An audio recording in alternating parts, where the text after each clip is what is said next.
ตังภะคะวันตังอภิวาเทมิค่ะพุทโธเมนะโถสวากขาโตภะคะวตาธัมโมธัมมังนัมมสสามิค่ะธัมโมเมนะโถ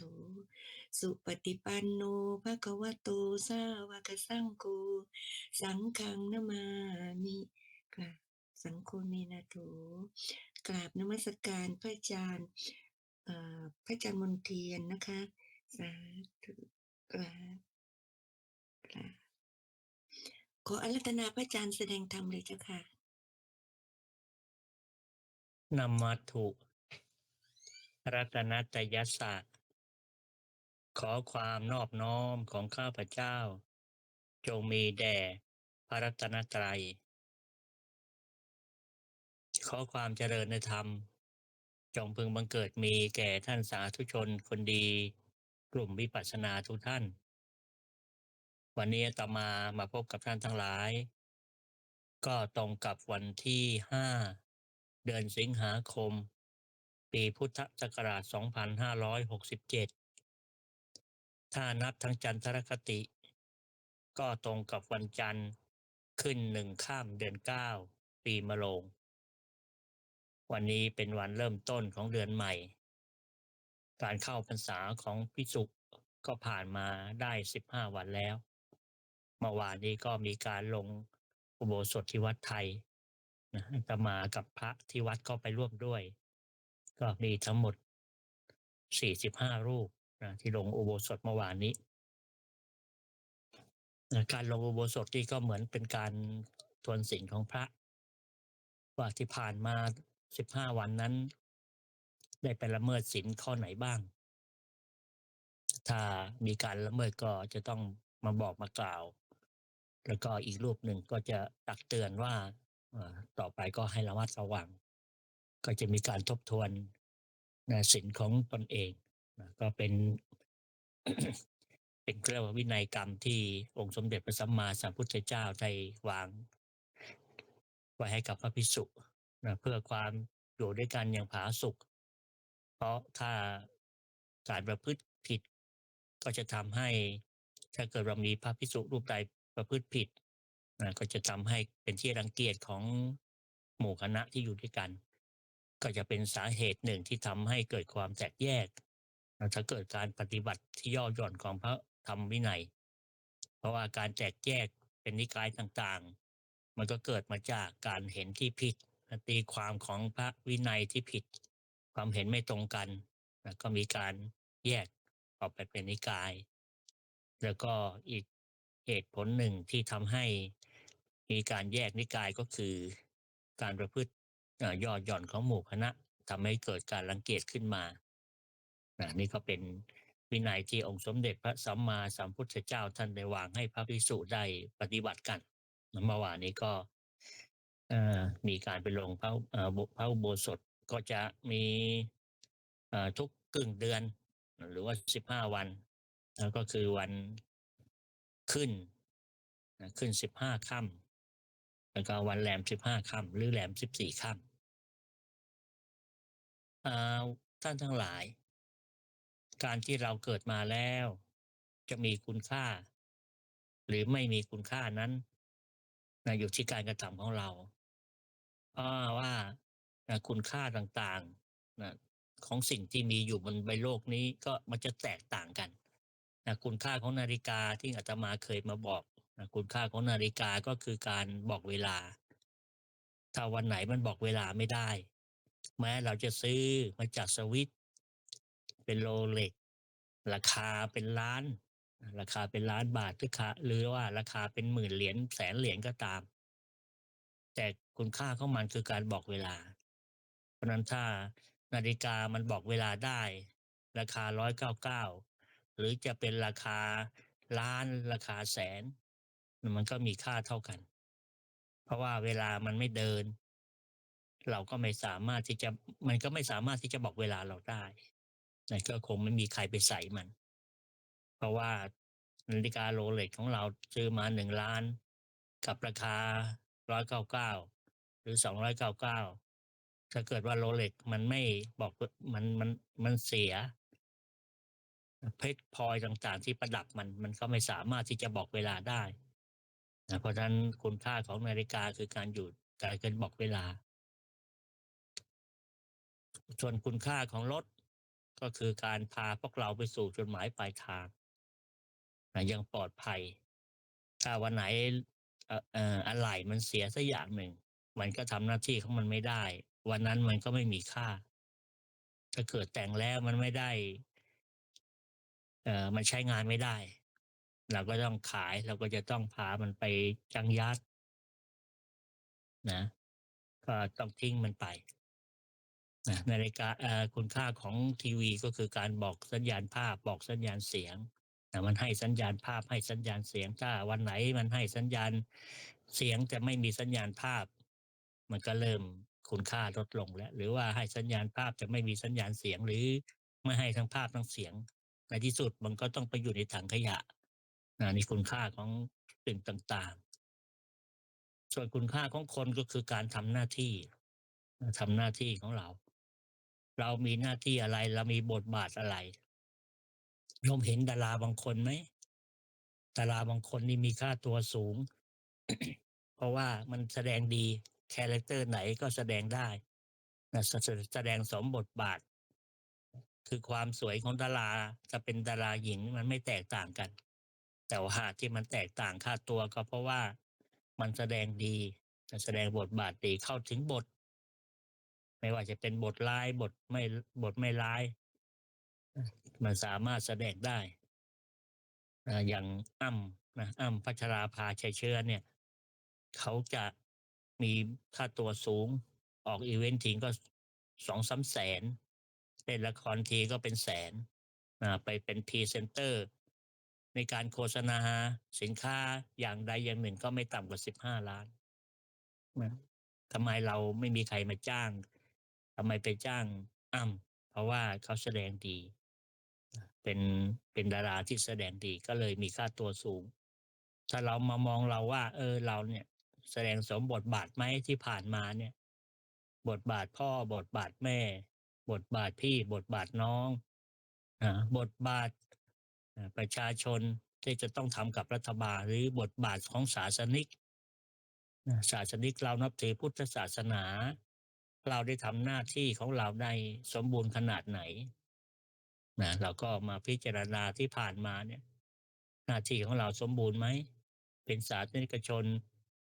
เรามีการทำนุบำรุงส่งเสริมสนับสนุนของพระของพระศาสนาที่เรานับถือหรือไม่เป็นสาวกที่ดีของพระศาสดาหรือไม่องค์สมเด็จพระสัมมาสัมพุทธเจ้าท่านบอกว่าถ้าใครจะบูชาพระองค์ก็ให้บูชาด้วยการปฏิบัติปฏิบัติตามคำสอน เพราะการบูชาจะมี2อย่างคืออมิตรบูชากับปฏิบัติบูชาอมิตรบูชาก็คือการที่เราไปจุดธูปจุดเทียนเราไปเอาดอกไม้ไปถวายเราเอาของหอมไปถวายนั่นคือการบูชาโดยการเป็นอมิตรเอาสิ่งของไปบูชาแต่องค์สมเด็จพระสัมมาสัมพุทธเจ้าท่านสรรเสริญท่านยกย่องถ้าท่านต้องการให้สาวกบูชาท่านโดยการปฏิบัติบูชา การปฏิบัติบูชาก็คือการที่เราได้ปฏิบัติตามคำสอนโดยเฉพาะในการปฏิบัติวิปัสสนากรรมฐานอย่างที่ท่านทั้งหลายกำลังทำกันอยู่นี้ก็ถือว่ามาถูกทางแล้วมาถูกทางและอีกอย่างหนึ่งอาตมาก็เคยพูดว่าหน้าที่ของมนุษย์เราเนี่ย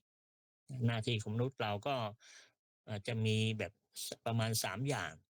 ก็คือ1ก็คือหน้าที่ของมนุษย์ก็ต้องทำทางที่จะไปนรกให้มันตันนะทางที่จะไปนรกให้มันตันให้มันรกคือไม่สามารถเดินได้นะทางทางที่จะไปนรกให้มันตันประการที่2ทำสวรรค์ให้มันต่ำสวรรค์นี่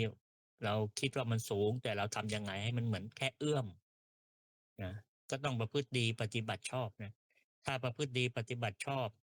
ให้ทานรักษาศีลเจริญภาวนามันก็จะทำให้ทางที่จะไปนรกมันตันก็จะทำให้สวรรค์นี่มันต่ำสามารถที่จะเอื้อมได้และสุดท้ายก็คือทำประตูพระนิพพานให้เปิดนะ ว่าประตูพระนิพพานสำหรับบางท่านมันอาจจะปิดด้วยการประพฤติปฏิบัติที่ไม่ดีแต่สำหรับบางท่านประตูพระนิพพานใกล้จะเปิดแล้วนะเราจะได้ยินสมัยก่อนเวลาคนที่เอ่อมีมีความดีหรือว่าเป็นคนที่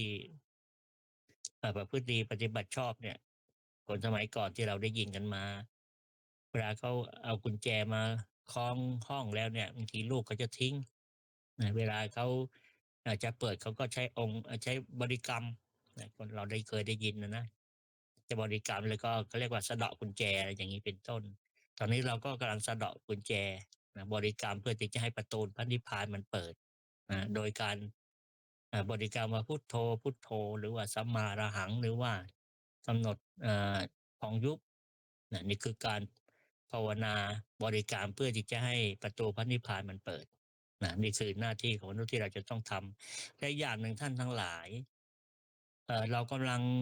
ค้นขวายสร้างสมบัติของเราสร้างสมบัติของเราสมบัติในมนุษย์เราก็สมบัติทั้งหมดก็มี3อย่างก็คือมนุษย์สมบัติสวรรค์สมบัติแล้วก็พระนิพพานสมบัตินะมนุษย์สมบัติมนุษย์สมบัติเนี่ยก็คือแก้วแหวนเงินทองบ้านที่ดินเงินทองที่เรามีอยู่ที่เป็นทรัพย์สมบัติภายนอกตัวเราสิ่งเหล่านี้เราสร้างขึ้นมาตอนที่เรามีชีวิตอยู่เพราะตอนที่โยมมาเนี่ยโยมมาตัวเปล่า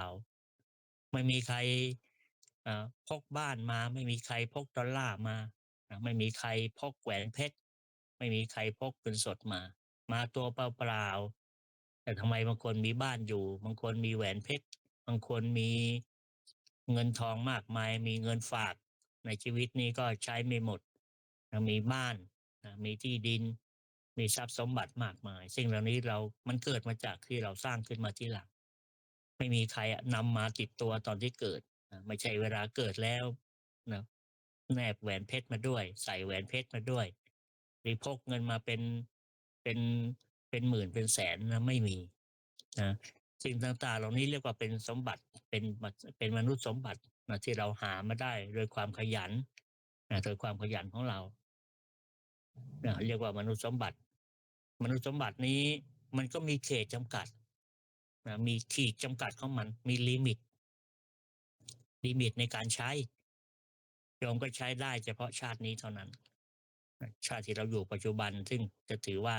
เราก็ใกล้ถึงถึงทางสิ้นสุดแล้วทางมันจะสิ้นสุดเกมก็เป็นเกมก็ใกล้โอเวอร์แล้วสำหรับพวกเรา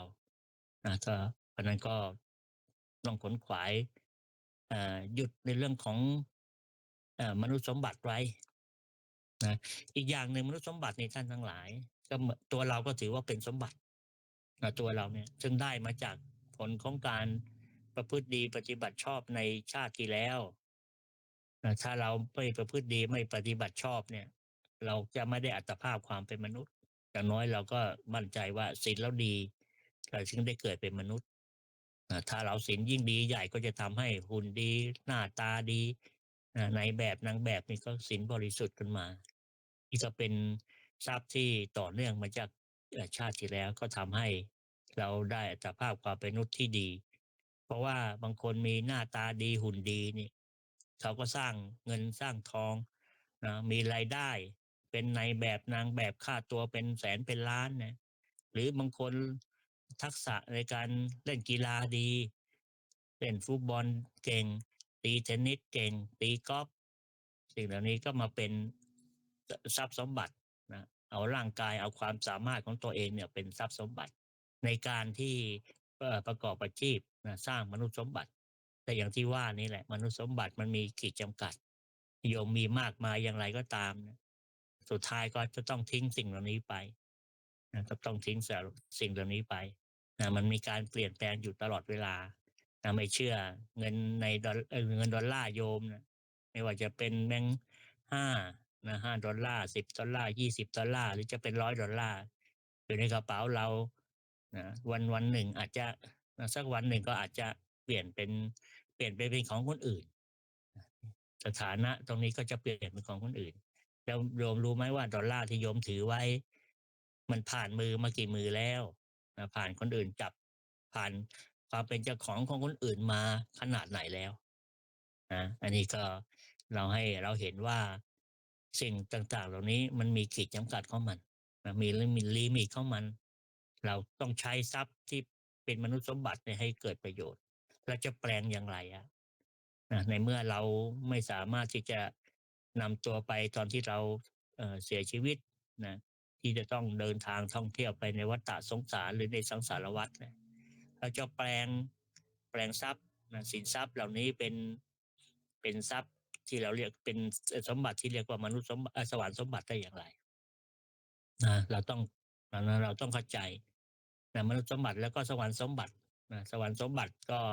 เกิดมาจากตอนที่เราเป็นมนุษย์เนี่ยคือการให้ทานรักษาศีลโดยเฉพาะศีลแปดศีลอุโบสถ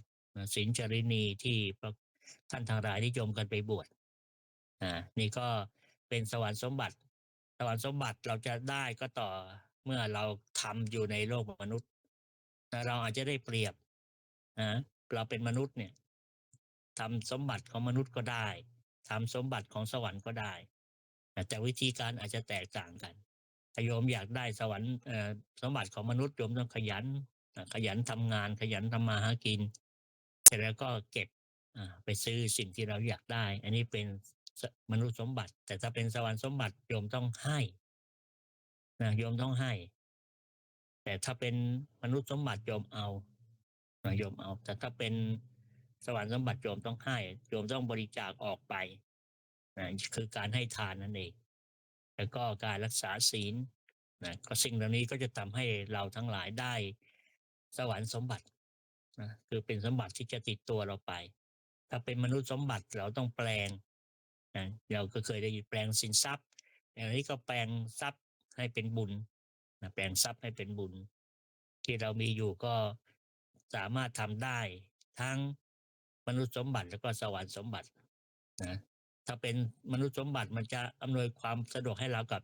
ได้แค่ชาตินี้เท่านั้นไม่สามารถที่จะทำให้เอาไปใช้ในชาติต่อไปได้เราต้องแปลงเปลี่ยนจากทรัพย์ภายนอกเป็นทรัพย์ภายในมันจะติดตัวเราไปยกตัวอย่างเรามีทอง5 บาทมีแหวนเพชร5 กะรัตเราเดินไปเดินมาหรือใส่ไปใส่มาคนอื่นอาจจะมาแย่งของเราไปได้หรือเราอาจจะลืมอาจจะเสียหายได้ตกหายได้แต่ถ้าเรามีศีล5 ข้อมีศีล8 ข้อไม่มีใครแย่งของเราไปได้ไม่ว่าเศรษฐกิจจะไม่ดีมีโจรชุกชุมขนาดไหนก็ไม่มีใครมาแย่งศีลเราไปได้ไม่มีใครแย่งศีลไม่มีใครมาแย่งความดีของเราไปได้เราทำแล้วมันจะเป็นของเราแต่เป็นทรัพย์ของมนุษย์สมบัติเนี่ยคนอื่นแย่งของเราไปได้เสียหายได้โยมเห็นไหมเวลาบ้านอยู่ใกล้ๆแม่น้ำเวลาน้ำมันมาเนี่ยมันพัดพังไปหมดเลยนะเราก็เห็นแล้วหรือบ้านใหญ่โตอยู่บนภูเขาเกิดว่าดินมันสไลด์มาก็ไม่เหลือ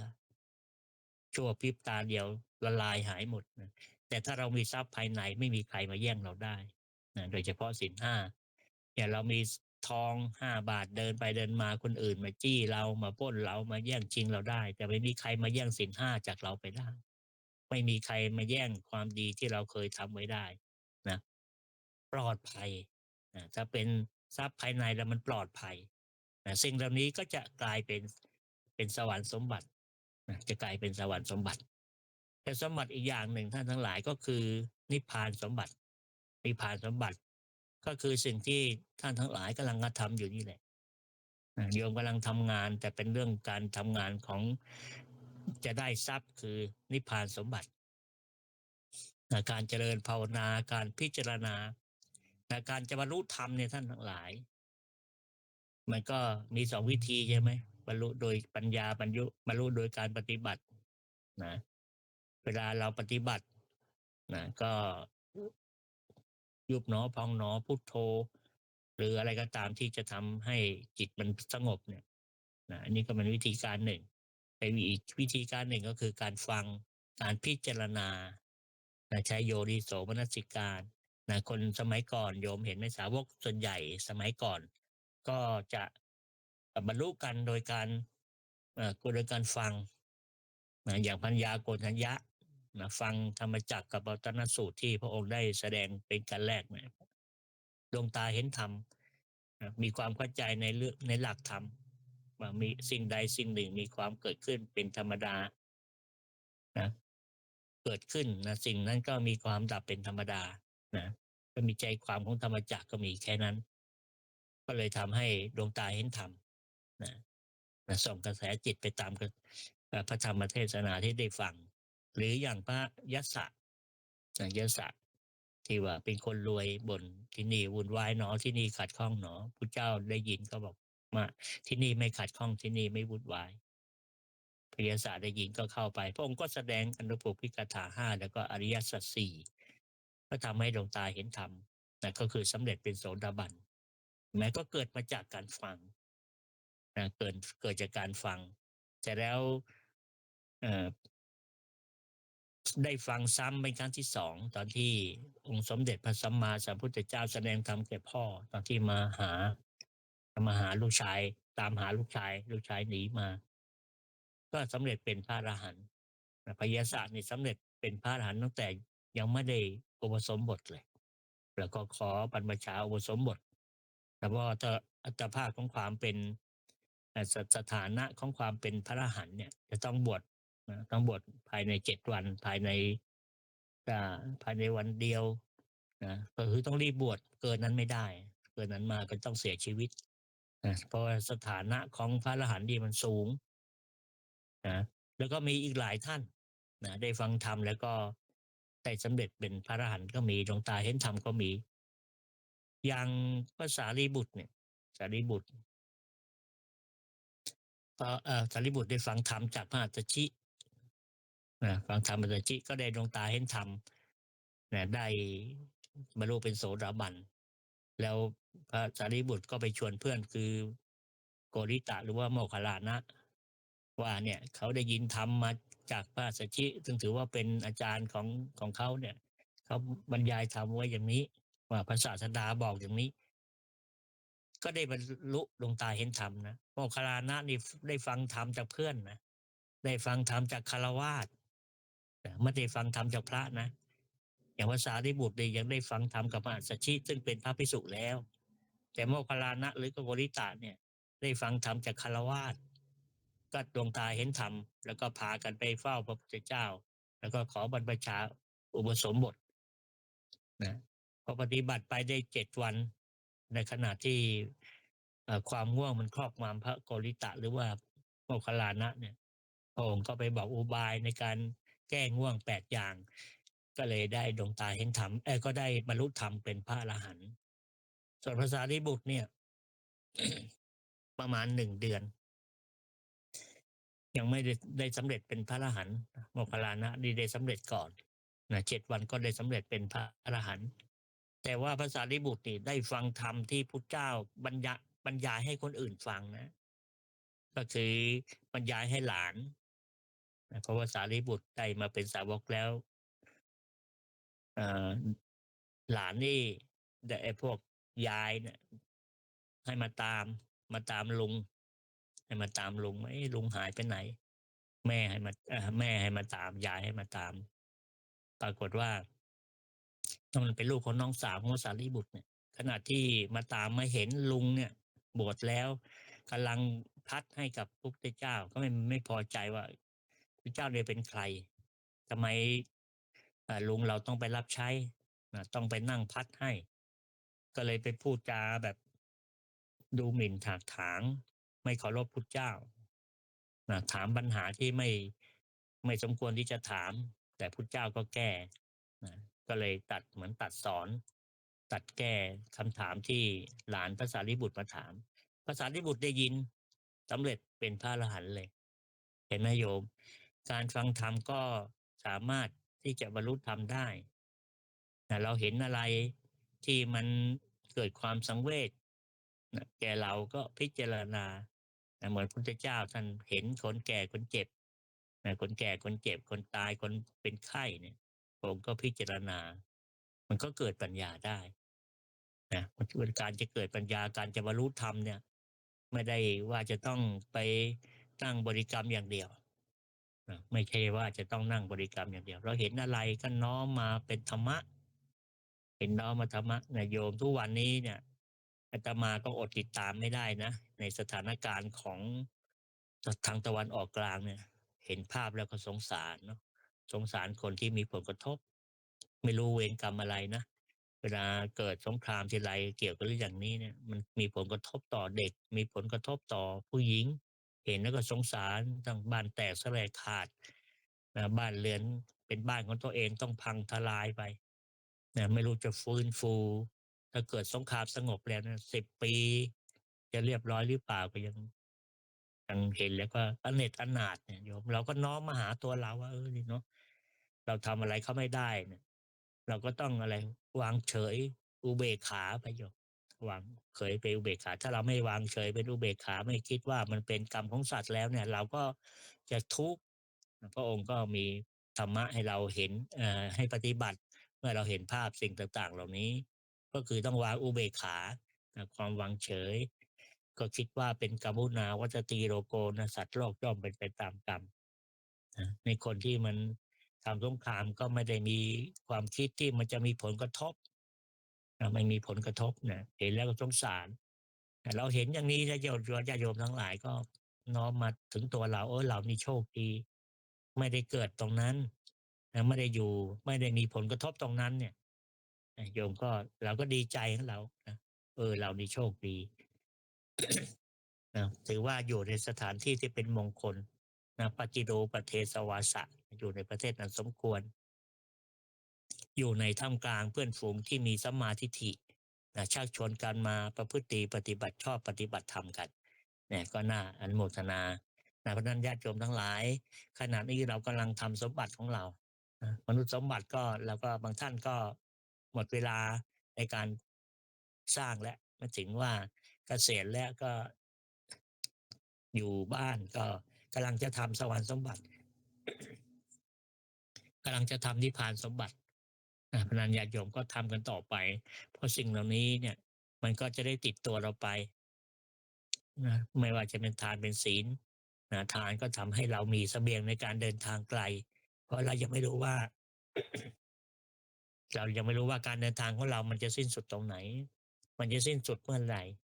จะสิ้นสุดเมื่อใดเราไม่ประมาทในชีวิตเรารีบทำกันไป แล้วญาติโยมอาตมาครั้งก่อนได้บรรยายไว้หลายๆเรื่องไม่ว่าจะเป็นเอ่อ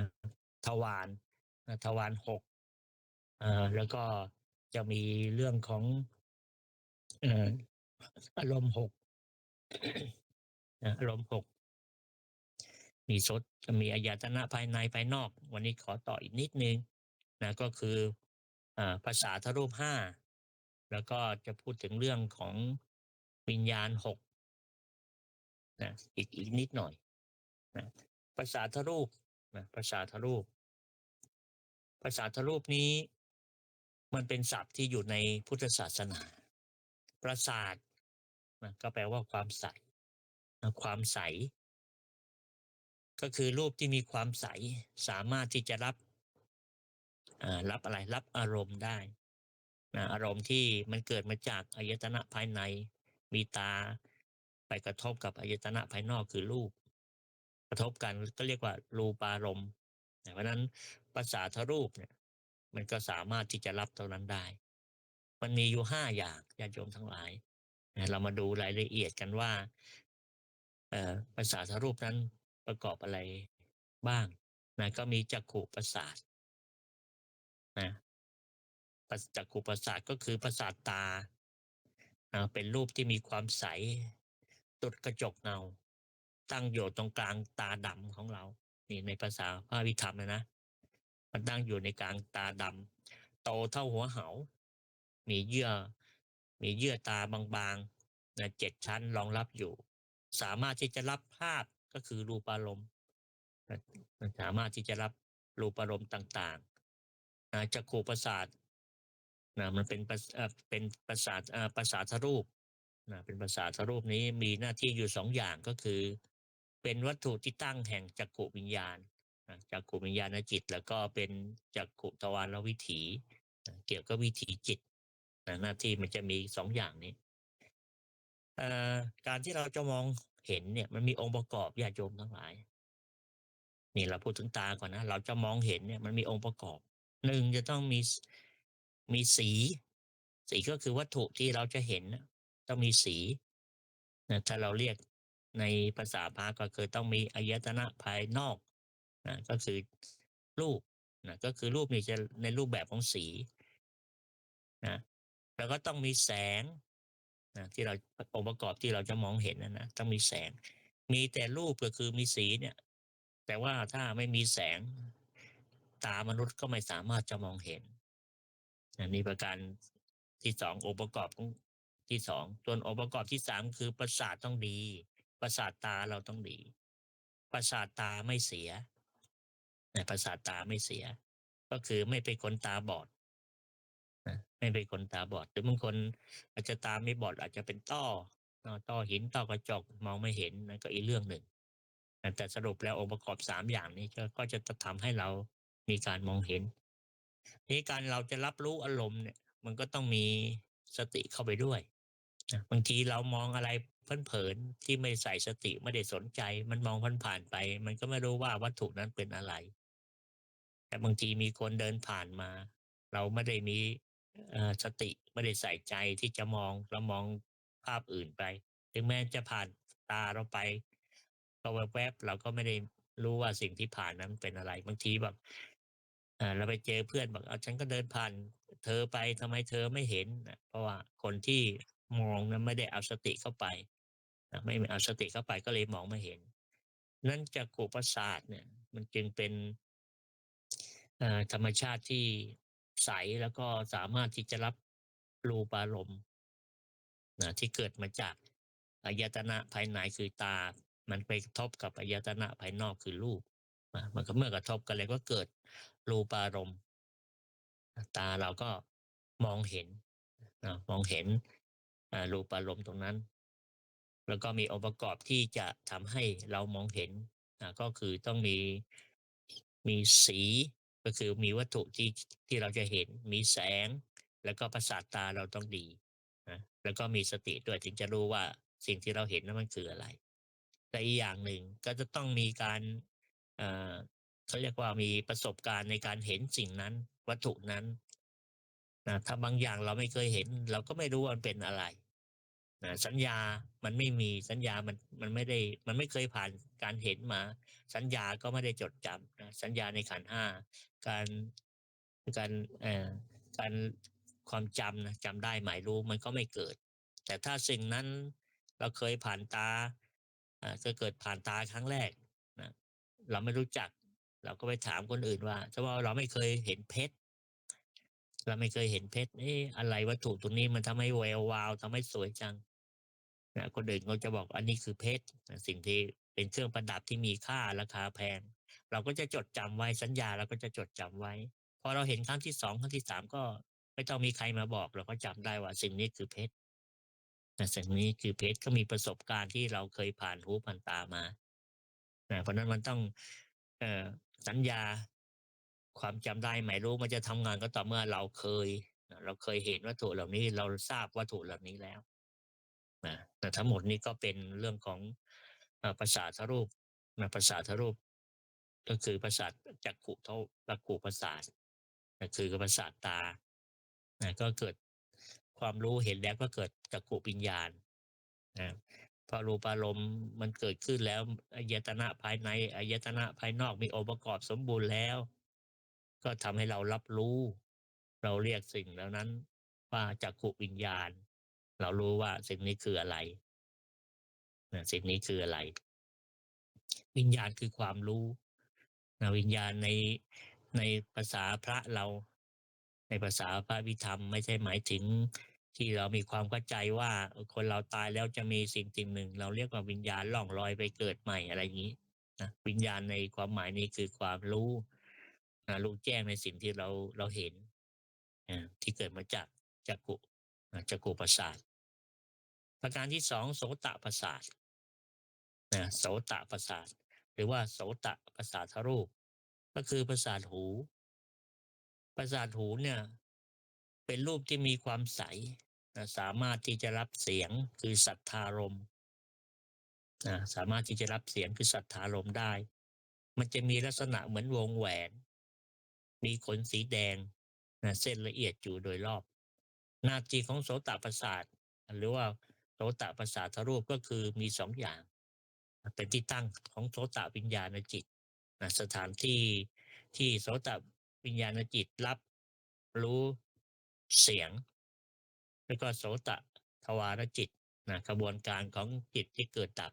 ที่ต่อกันเป็นชุดๆทั้งหูนะหน้าที่ของมันก็คือพูดง่ายๆก็คือรับเสียงนี่เสียงไม่ใช่เกิดได้เนี่ยในวิทยาศาสตร์ก็บอกใช่ไหมเสียงเกิดจากการสั่นสะเทือนของวัตถุวิทยาศาสตร์ก็บอกว่าการที่เราจะได้ยินเสียงได้เนี่ยมันต้องมีสิ่งเสียงสะเทือนสิ่งที่มันเคลื่อนไหว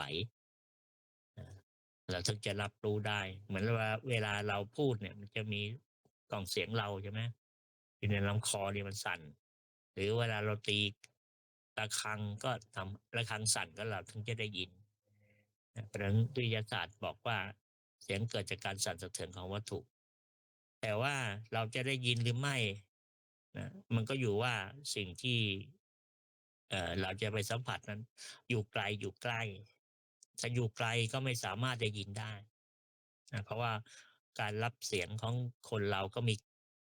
ขีดจำกัดมีลิมิตถ้าอยู่ไกลเป็นกิโลเนี่ยเราก็ไม่ได้ยินเราอาจจะเห็นเราอาจจะเห็นแต่เราไม่ได้ยินนี่ก็คือองค์ประกอบว่าเราจะได้ยินได้ก็ต้องมีเสียงให้มีว่าเราอยู่ไกลหรืออยู่ใกล้ถ้าอยู่ใกล้ก็ได้ยินถ้าอยู่ไกลก็ไม่ได้ยินประการที่สองว่าหูเราดีไหมประสาทหูเราดีหรือเปล่าถ้าประสาทหูไม่ดีมันก็ไม่ได้ยินเช่นคนหูหนวกหรือว่าได้ยินก็หรือว่าประสาทหูเราเนี่ยมันบกพร่องอาจจะเป็นน้ำหนวกอาจจะเป็นน้ำเข้าหรือจะเป็นอะไรก็ตามหูเราไม่ปกติอาจจะรับเสียงเบาๆได้ยินเบาๆเหมือนคนที่หูหนักก็ต้องตะโกนกันถึงจะได้ยินเพราะว่ามันมันพิการหูมันพิการหูมันไม่เป็ดมันผิดปกตินี่องค์ประกอบของมันเนี่ยคือเมื่อเราได้ยินแล้วเสียงที่เราได้ยินแล้วเนี่ยเกิดสุขเกิดทุกข์เกิดเป็นกุศลอกุศลเป็นได้หรือเป็นได้3อย่างเป็นกุศลก็ได้เป็นอกุศลก็ได้หรือเป็นกลางๆก็ได้แต่ถ้าเสมอแค่เรารับเสียงเรารับเสียงแล้วรับรู้ไม่ปรุงแต่งมันก็มันก็ดับอยู่ตรงนั้นแหละดับตรงหูเรานี่แหละเมื่อเราได้ยินแล้วไม่ว่าเสียงนั้นจะเป็นเสียงนินทาไม่ว่าเสียงนั้นจะเป็นเสียงสรรเสริญถ้าเราไม่ปรุงแต่งมันก็ดับอยู่ตรงนั้นแหละเราไม่คิดต่อเหมือนตาเราเห็นแล้วก็ไม่ปรุงแต่งมันก็จะดับตรงนั้นเราไม่ปรุงแต่งไม่ไปคิดต่อมันก็ดับไม่เอาอดีตส่วนใหญ่เราไปนึกภาพในอดีตส่วนใหญ่เราฟังเสียงที่เป็นอดีตเพราะว่าเสียงที่เราฟังเนี่ยถ้าว่าเป็นเสียงด่าสมมุตินะว่าเป็นเสียงด่านะมันก็จบไปแล้วจบไปหลังจากที่คนปูปากด่าเสร็จแล้วก็มันก็สิ้นสุดแล้วแต่ที่ไม่สิ้นสุดเพราะเราไปคิดต่อรับฟังแล้วก็ไปตีความมาก็ไอ้คำนี้เนี่ยมันพูดเนี่ยมันมาเนี่ยมันด่าเราเนี่ยเราไปตีความเอาไปปรุงแต่งมาก็กลายเป็นเรื่องเป็นราวเกิดกุศลอกุศลนะจะทำอย่างไรเราฟังแล้วจะแบบเฉยๆไม่มีปฏิกิริยาโต้ตอบทั้งสิ่งเหล่านี้ถ้าเราไม่มีสติไม่มีการฝึกแล้วไม่มีทางที่จะทำได้เขาด่ามาทีไรหน้าแดงทุกครั้งเกิดความโกรธขึ้นมาเพราะนั้นมันก็เกิดมาจากตรงนี้แหละโสตประสาทรูปนี่แหละคือความใส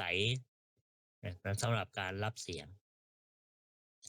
ต่อมาก็คือคานะประสาทรูปหรือคานะประสาทก็คือประสาทจมูกนะมันจะมีลักษณะที่เป็นรูปมีความใสสามารถรับกลิ่นต่างๆคันธารมได้จะรับคันธารมได้มีลักษณะคล้ายๆกับเท้าแพะนะคานะประสาทรูปเนี่ยมีหน้าที่อยู่2อย่าง ก็คือเป็นที่ตั้งแห่งคณะวิญญาณคณะวิญญาณจิตเพื่อรับกลิ่นและเป็นที่ตั้งของคณะทวารวิถีวิถีจิตที่เกิดจากอ่าทั้งกลิ่นมาแต่ว่าเราจะรับกลิ่นได้ก็ต้องปกติถ้าผิดปกติเช่นเป็นไซนัสหรือเป็นหวัดหรือเป็นโควิดนี่ก็มีความผิดปกติทางเขาเรียกว่าตัวรับกลิ่นเราก็จะไม่ได้กลิ่นเราไม่ได้กลิ่นก็ต้องเรียกว่าเป็นว่าประสาทตรงนี้ต้องดีถ้าไม่ดีเป็นพิการก็รับไม่ได้เพราะฉะนั้นตัวนี้ก็เป็นฐานะประสาทมันเป็นที่ตั้งของมันจะรับรู้มันจะรับรู้คันธารมณ์ใช่ไหมอารมณ์ที่จิตมันรับรู้ว่ากลิ่นที่เราได้กลิ่นเนี่ยมันเป็นอย่างไรหอมเหม็นหรือว่าเฉยๆมีผลต่อจิตใจเราไหมกลิ่นที่มากระทบเนี่ยโอ้เป็นกลิ่นของอาหารเป็นกลิ่นของน้ำหอมมันมีผลต่อจิตใจเราหรือไม่ถ้ามันมีผลด้านไหนมีผลด้านดีที่ด้านดีเราชอบเกิดสุขเวทนาแต่ถ้าเกิดว่ามันเป็นเอ่อมีผลไปในด้านความไม่ดีเราไม่ชอบก็เกิดทุกขเวทนาเนี่ยก็เป็นเหตุที่เราทำกรรมทั้งดีไม่ดีเนี่ยถ้าเราไปเจอหมาเน่าไปเจอสิ่งที่มันเหม็นเราก็จะเริ่มหงุดหงิดแล้วอะไรมันตายอะไรมันต้องหาสาเหตุไปหาค้นหากันบางทีหนูมาตายในบ้านหนูมาตายในบ้านก็ตามหากันมันอยู่ตรงไหนก็จะทำลายกลิ่นนั้นให้มันหมดไปเพราะว่าเป็นกลิ่นที่ไม่ดีนั้นก็เป็นสาเหตุของการทำดีไม่ดีเหมือนกันนะกลิ่นถ้ากลิ่นไม่ดีก็ไม่พอใจถ้ากลิ่นดีก็มันเป็นน้ำหอมยี่ห้อใดก็ต้องพยายามขนขวายต้องซื้อมาให้ได้ติดอกติดใจในกลิ่นของน้ำหอมอย่างนี้เป็นต้นนี่ก็คือคานาประสาทในอีกต่อมาอีกอย่างหนึ่งนะที่จะมีผลต่อการทำความดีความชั่วของเราเป็นกุศลหรืออกุศลก็คือชิวหาประสาทคือชิวหาประสาทรูปก็คือประสาทลิ้นเป็นรูปที่มีความใสสามารถที่จะรับรสต่างๆก็คือรับรสาลมมีลักษณะเหมือนกลีบดอกบัวชิวหาประสาทนี้มีหน้าที่อยู่สองอย่างเหมือนกันก็คือเป็นที่ตั้งแห่งชิวหาวิญญาณจิตเพื่อรับรสต่างๆให้เป็นที่เกิดของชิวหาทวารวิถีนะนั้นลิ้นเราก็เป็นสาเหตุหนึ่งที่เราจะทำดีทำชั่วถ้าเกิดว่าเอ่อเราทำดีนะเราเราทำดีแล้วก็บางทีเรื่องการกินก็อาจจะทำชั่วก็ได้เช่นเรามีความติดใจพอใจตรงนี้เมื่อเราไม่มีเงินซื้อบางคนต้องลักต้องขโมยไปต้องลักต้องขโมยก็เป็นเหตุให้ทำกรรมขึ้นมาอีกเพราะนั้นชิวหาหรือลิ้นก็เป็นเหตุให้เราทำดีทำชั่วได้ลิ้น แต่ว่าการรับรสของคนบางคนก็อาจจะผิดปกติถ้าโดยทั่วไปรสก็จะรับรสเหมือนกันแต่ถ้าลิ้นเราประสาทลิ้นมันพิการเหมือนละครอาตมาก็ไม่ได้ติดตามนะแต่ว่าเคยได้ยินนะว่าแดจังกลึมใช่ไหมแดจังกลึมที่เป็นขนมในการทำอาหารเนี่ยทำไมทำอาหารอร่อยทั้งที่ลิ้นเสียประสาทลิ้นเสียประสาทลิ้นพิการเนี่ย ก็คือความตั้งใจความตั้งใจจึงทำให้อาหารอร่อยความตั้งใจมีความปรารถนาดีต้องการให้คนกินมีความสุขมีความสุขกับการกินอาหารของตัวเองเนี่ยก็เลยตั้งใจทำอย่างประณีตแต่จริงๆแล้วประสาทลิ้นเสียหรือบางคนถ้าการรับรสที่ไม่ค่อยดีอย่างที่อาตมาเคยพูดอาจจะมีความผิดปกติเช่นเป็นโรคโควิดทำให้ประสาทลิ้นการในขณะนั้นแต่ถ้าหายโควิดแล้วก็จะเป็นปกติหรือบางคนสมัยก่อนนิยมตามชนบทก็นิยมกินหมากกินมาหลายบางคนบางท่านก็เป็น10 ปี20 ปีเนี่ยลิ้นมันก็ถูกพอกไปด้วยปูนที่สำหรับกินกระพู ก็ทำให้ลิ้นหนาไปปิดประสาทรับรสก็ทำให้รับรสได้น้อยเวลาปรุงอาหารมาก็ค่อนข้างอาหารจะรสจัดเค็มจัดหวานจัดอย่างนี้เป็นต้นก็สรุปแล้วก็รูปารมณ์ที่เกิดมาจากชิวหาประสาทเป็นเหตุให้ทำดีทำชั่วประการสุดท้ายก็คือกายประสาทหรือกายประสาทรูปก็คือประสาทกายมีความใสของกายประสาทมีความสามารถที่จะสัมผัสต่างๆก็คือโผฏฐารมณ์อารมณ์ที่มากระทบกายอะไรล่ะที่จะมากระทบกายเย็นร้อนอ่อนแข็งเย็นร้อนอ่อนแข็งหย่อนตึงกายสามารถสัมผัสได้มันมีประสาทกายรับอยู่นะโยมแต่ว่าเรามองไม่เห็นแต่ว่าถ้ากายของคนผิดปกติผิดปกติเช่นเวลาเราโดนเหน็บก็คือความเมื่อยเรานั่งในท่าเดิมนานๆก็เกิดเหน็บก็เราจะไม่รู้สึกเราจะไม่รู้สึกมันผิดปกติเวลาเราเอามือไปหยิกตรงในส่วนที่เราเป็นเหน็บมันก็จะไม่ประสาทกายประสาทจะไม่ทำงานหรือทำงานก็ทำงานน้อยจะรู้สึกบ้างแต่ว่าไม่มีความเจ็บหรือว่าคนเป็นอัมพฤกษ์อัมพาตเนี่ยประสาทกายมันเสียไปแล้วเมื่อประสาทกายมันเสียการรับการรับสัมผัสก็ไม่รู้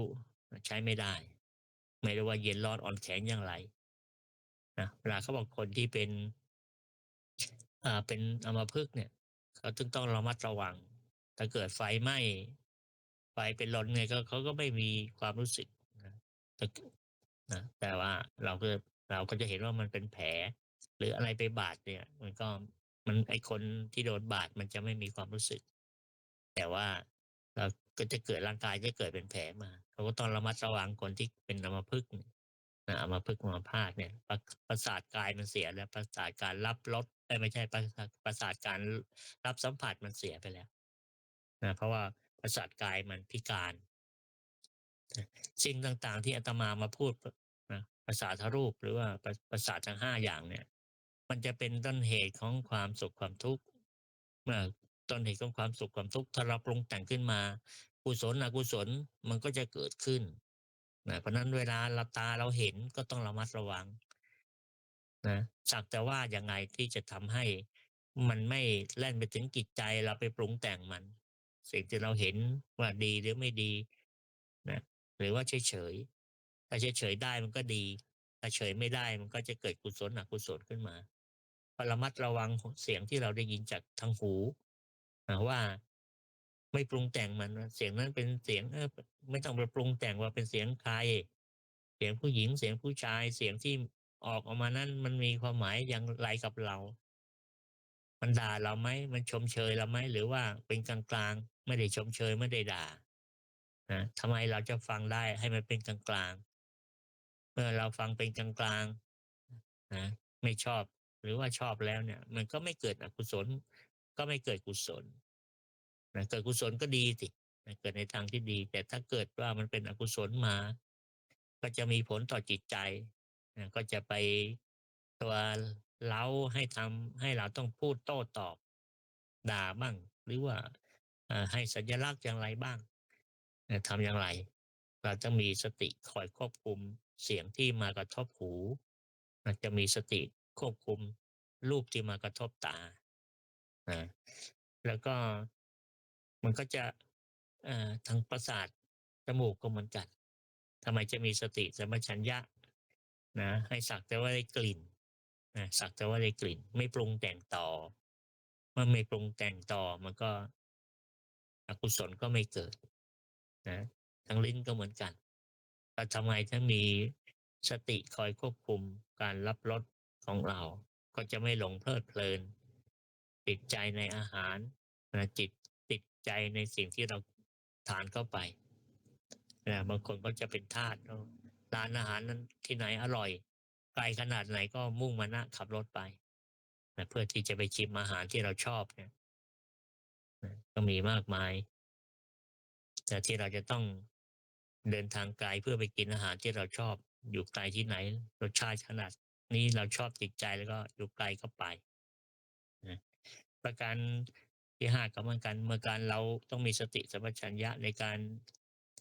ควบคุมกายของเราถ้าควบคุมกายไม่ได้เนี่ยมันพอใจโอ้ผ้าห่มยี่ห้อนี้มันทำไมนุ่มฟูกมันทำไมนุ่มพรมมันทำไมนุ่มชอบใจติดใจนะแต่ส่วนใหญ่ท่านทั้งหลายเนี่ยตั้งแต่อ่าการดมกลิ่นการรับรสการถูกต้องสัมผัสมันไม่ค่อยมีอิทธิพลต่อเราเท่าไหร่ส่วนใหญ่ก็จะเป็นเรื่องของตารูปารมณ์ที่เราเห็นสัทธารมณ์จากเสียงที่เราได้ยินแล้วก็เป็นธรรมารมณ์ในส่วนของใจที่เราไปนึกไปคิดเนี่ยมันจะมีผลต่อการทำกรรมของเรานะไอ้ประสาททั้งหมดทั้งอีกทางตาทางกลิ่นทางลิ้นเนี่ยหรือการถูกต้องสัมผัสเนี่ยไม่เท่าไหร่สำคัญอยู่ที่ตาสำคัญอยู่ที่หูสำคัญอยู่ที่ใจเรานี่แหละที่เราจะเกิดทำกรรมหรือไม่ทำกรรมเนี่ยส่วนใหญ่จะเกิดตรงนี้เมื่อเห็นตาแล้วไม่พอใจก็จะเกิดอารมณ์แล้วก็ต้องหูใครมาด่าเราก็จะเกิดอารมณ์หรือบางทีสิ่งเหล่านี้มันไม่ได้เกิดแล้วแต่ว่ามันจดจำไว้มีคนมาด่าแล้วมันจบเสียงมันสิ้นสุดไปแล้วแต่ว่าใจเรายังนึกอยู่นึกถึงอดีตนึกถึงคำที่เขาด่านึกถึงภาพที่เขาล้อเลียนถ้าอาจจะแลบลิ้นปิ้นตามาหรืออาจจะยกนิ้วกลางให้เราเก็บเอามาคิดแต่ทั้งที่ภาพที่เราเห็นมันหายไปตั้งนานแล้วมันดับไปตั้งนานแล้วแต่ใจเราไม่ยอมดับไงเพราะนั้นต้องมีสติคอยระมัดระวังในอารมณ์ที่มากระทบไม่ว่าจะเป็นทางตาทางหูทางจมูกทางลิ้นทางกายทางใจพื้นฐานของการปฏิบัติเนี่ยต้องระมัดระวังอินทรีย์เหล่านี้ต้องระมัดระวังแต่อาตมาเชื่อว่าท่านทั้งหลายนี่มันผ่านอารมณ์เหล่านี้มามันอาจจะมีบ้างที่เห็นแล้วมันเป็นสะกิดต่อมอ่าความไม่พอใจเราหรือว่าเรา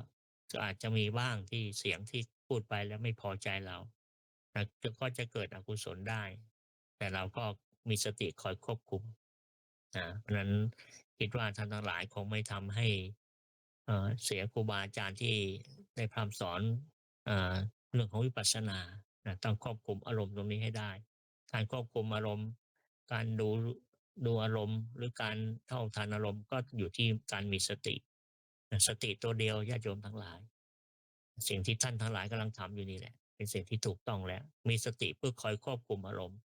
ถ้าเราสามารถควบคุมอารมณ์ที่เราจะต้องเจอไม่ว่ามันจะผ่านมาทางตาหูจมูกลิ้นหรือแม้แต่ในจิตใจของเราก็เหมือนกันถ้ามีสติคอยควบคุมแล้วเนี่ยรับรองว่าอกุศลจะไม่เกิดขึ้นกับท่านทั้งหลายอันนี้ก็ขอฝากไว้นะพระอาตมาได้บรรยายมามาเพิ่มเติมในเรื่องของประสาทประสาทสรูปห้าแล้วก็พูดถึงเรื่องวิญญาณในความรู้ในขณะที่เห็นเราเรียกว่าจักขุวิญญาณในขณะที่เราได้ยินก็เรียกว่าโสตวิญญาณในขณะที่เราได้กลิ่นก็เรียกว่าคานวิญญาณในขณะที่เรารับรสเรียกว่าชิวหาวิญญาณแล้วก็ขณะที่เราถูกต้องสัมผัสก็เป็นกายวิญญาณแล้วก็ถ้าเกิดมันกระทบทางใจก็เรียกว่ามโนวิญญาณในความรู้ทางใจและความรู้ทางใจนี่มันเกิดมาจากความนึกความคิดเราอาจจะไม่ได้เห็นไม่ได้ยินไม่ได้กลิ่นไม่ได้ถูกต้องสัมผัสแต่เรานึกภาพในอดีตนึกถึงเสียงในอดีตก็มีอิทธิพลต่อปัจจุบันได้บางคนอาจจะร้องไห้บางคนอาจจะเสียใจเพิ่มเติมไปอีกเพราะนั้นก็ให้มีสติสัมปชัญญะระมัดระวังมีสติไว้คอยดูอารมณ์ยังไงเราต้องเจอแน่ผ่านมาแต่ละวันเนี่ยมันจะมาทางตาหูจมูกลิ้นกายใจนี่แหละแต่โดยเฉพาะจิตใจเราต้องควบคุมให้ได้ถ้าเราสามารถควบคุมอารมณ์เหล่านี้ได้เนี่ยอกุศลจะไม่เกิดเห็นก็สักแต่ว่าเห็นแล้วต้องมีคำว่าสักแต่ยินก็สักแต่ว่าได้ยินไปจนถึงการความนึกความคิดถ้าเราระมัดระวังได้นะรับรองท่านไปถึงจุดหมายปลายทางแน่นอนก็ขอฝากท่านทั้งหลายไว้เอาละการบรรยายธรรมในวันนี้ในเรื่องของประสาท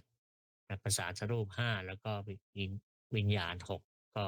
เห็นว่าสมควรกับเวลา ก็จะขอยุติแค่นี้ ต่อไปก็ให้เรามาดูจิตของเรานะเอาสติดูจิตจนกว่าจะได้เวลา แล้วอาตมาก็จะได้พาท่านทั้งหลายได้กรวดน้ำแผ่เมตตาเป็นลำดับสุดท้ายต่อไป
ตั้งสติให้ดี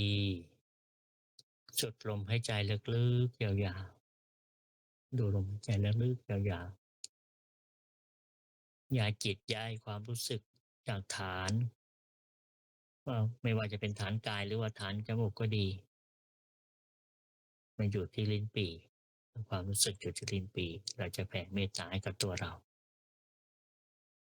อาหังสุกิโตโหมิขอให้ข้าพเจ้ามีความสุขอาหังนิทุโขโหมิขอให้ข้าพเจ้าปราศจากความทุกข์อาหังอเวโรโหมิขอให้ข้าพเจ้าปราศจากเวรอาหังอัพยาปโชโหมิขอให้ข้าพเจ้าปราศจากความพยาบาทและการเบียดเบียนอาหังอนีโคโหมิขอให้ข้าพเจ้าปราศจากความทุกข์กายทุกข์ใจสุขีอัตตานังปริหารามิขอให้ข้าพเจ้ามีแต่ความสุขกายสุขใจรักษาตนให้พ้นจากทุกภัยทั้งสิ้นเถิดย้ายจิตจากลิ้นปี่ไปอยู่ที่หน้าผากแผ่เมตตาไปตรงไปยังสรรพสัตว์ที่เป็นเพื่อนร่วมทุกข์เกิดแก่เจ็บตายกับเราแผ่ตรงไปยังตะวันออกกลางที่มีคนตายเป็น30,000-40,000คนแผ่เมตตาไปยังสรรพสัตว์ที่อินเดียโดนดินถม300 กว่าศพแล้วก็ที่เขาเดือดร้อนสรุปแล้วก็แผ่ไปไม่มีสิ้นสุดไม่มีประมาณเป็นอปมัญญาสัพเพสัตตาสัตว์ทั้งหลายที่เป็นเพื่อนทุกข์เกิดแก่เจ็บตายด้วยกันทั้งหมดทั้งสิ้นเวลาโหนตุจงเป็นสุขเป็นสุขเถิดอย่าได้มีเวรแก่กันและกันเลยพยาปชาโหนตุจงเป็นสุขเป็นสุขเถิดอย่าได้พยาบาทเบียดเบียนซึ่งกันและกันเลยอนีคาโหนตุจงเป็นสุขเป็นสุขเถิดอย่าได้มีความทุกข์กายทุกข์ใจเลยโชขีอัตตานังปริหารันตุจงมีความสุขกายสุขใจรักษาตนให้พ้นจากทุกภัยด้วยกันทั้งหมดทั้งสิ้นเถิดท่านทั้งหลายที่ท่านได้ทุกข์ขอให้พ้นจากทุกข์ท่านทั้งหลายที่ท่านได้สุขขอให้สุขยิ่งขึ้นไปสัพเพสัตตาสัตว์ทั้งหลายที่เกิดเป็นชราพุชะที่เกิดเป็นอันทชะที่เกิดเป็นสังเสทชะที่เกิดเป็นโอปปาติกะจงมารับอาบุญกุศลให้ท่วนทั่วทุกตัวสัตว์เทินเสร็จแล้วก็ย้ายความรู้สึกจากหน้าผากมาอยู่ที่มือขวาค่อยๆขยับมือขวาออกไปจิตมาอยู่ที่มือซ้ายค่อยๆขยับมือซ้ายออกไปแล้วก็ย้ายจิตจากมือซ้ายมาอยู่ที่ตาแล้วค่อยๆลืมตาเสร็จแล้วก็กล่าวคำอุทิศอีกครั้งขอเดชะตั้งจิตอุทิศผลบุญกุศลนี้แผ่ไปให้ไพศาลถึงมารดาบิดาครูอาจารย์ทั้งลูกหลานญาติมิตรสนิทกัน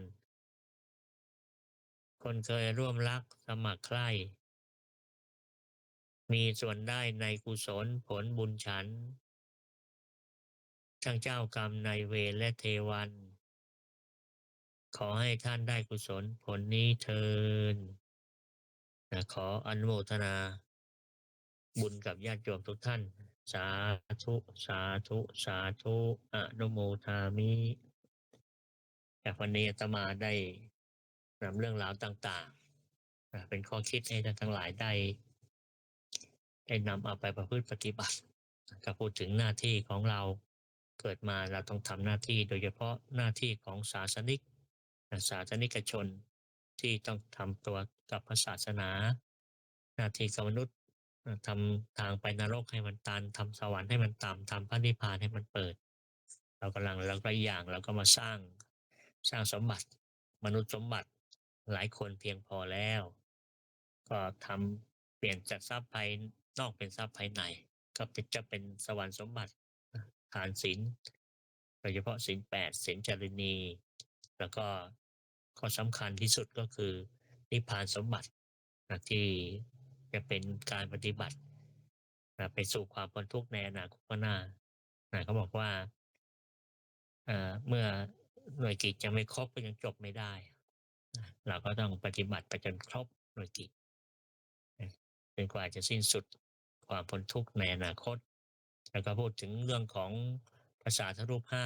พูดถึงวิญญาณ6เมื่อเราจะรู้ว่า